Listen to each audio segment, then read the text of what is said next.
Ճիշտն ասած այլ հարց ունեի, բայց այստեղ հնչող հայտարարությունները ստիպեցին անդրադառնալ այս թեմային։ Գիտեք, 6 տարի շարունակ գալ այստեղից ասել Քրիստինե Վարդանյանը հարձակվել է կերակրող մայր Սոնա Ղազարյանի վրա,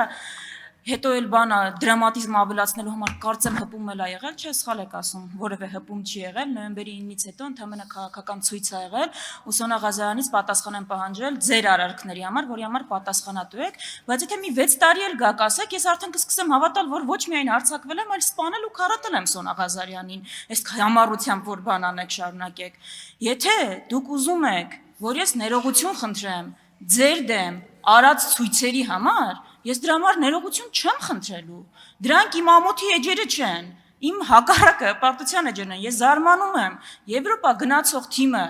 իր դեմ ցույցերի հետ ինչ խնդիր ունի։ Դուք տեսել եք Եվրամիությունում ինչ ցույցեր են անում իշխող ուժի ներկայացուցիչների դեմ։ Սոնա Ղազարյանը, բայց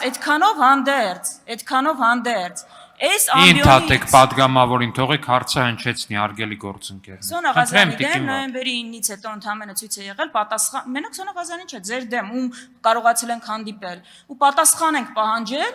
որպես քաղաքացիական հասարակության ներկայացուցիչներ ձեր արարքների համար։ Բայց այդքանով հանդերձ առաջին անգամ այս ամբիոնից խոսելուց ես ներողություն եմ խնդրել, եթե Սոնա Ղազարյանի մանկահասակ երեխային որևէ անհանգստություն եմ պահանջել։ Հիմա սպասում եմ ձեր ներողությանը, հազարավոր զոհերի, նահատակների մասունքները այն պայմաններում պահելու, որ պահել եք, Եռաբլուրում զոհվածների ծնողներին քարշ տալու, Սոնա Մնացականյանին ավտովթարի ենթարկելու համար։ Այսքան երկակի ստանդարտներով ու այսքան կեղծ կարելի է լինել։ Ձեր դեմ ցույց աներն էլ Հայաստանի Հանրապետության քաղաքացու սահմանադրական իրավունքն է, օգտվել եւ շարունակելու եմ օգտվել այդ իրավունքից։ Շնորհակալություն։ Ես կարծում եմ իմ գործընկերուհին օգտվեց հարցի իրավունքից հնչեցնելու իր մոտեցումը, ես այստեղ ավելացնելու բան չունեմ։ Տիկին Վարդան, գուցե արձագանքում էլ ոստիկանների բանի մասին խոսակ այդ ցույցերին արձագանքի։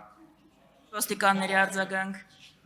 Եվրոպական երկրներում ինչ ցույցեր են ելնում, ասում եմ, արձագանքի ժամանակ դուք գերազանցել եք, մենակ Եվրոպայից ոստիկանների արձագանքն եք վերցրել։ Այստեղ էլ ուղղակի էլի սխալ հնչեց, հարցնում էին ուր էլ հայրաքելական եկեղեցին օրինակ մարտի 1-ին, մենակ ընտանեկան բռնության դեպքով արձագանքում, ոչ, մարտի 1-ին էլ հայտարարություն տարածել, կարող եք ծանոթանալ, եթե որևէ մեկը չի կարողանա համացանցում գտնել, կարող եմ տրամադրել եւ այո, եկեղեցին 1700-ամյա կառույցը նաեւ նրա համար է, որ հասարակական հնչեղություն ունեցող հարցերին անդրադառնա, աշխարհում այդպես է, Վատիկանը անդրադառնում է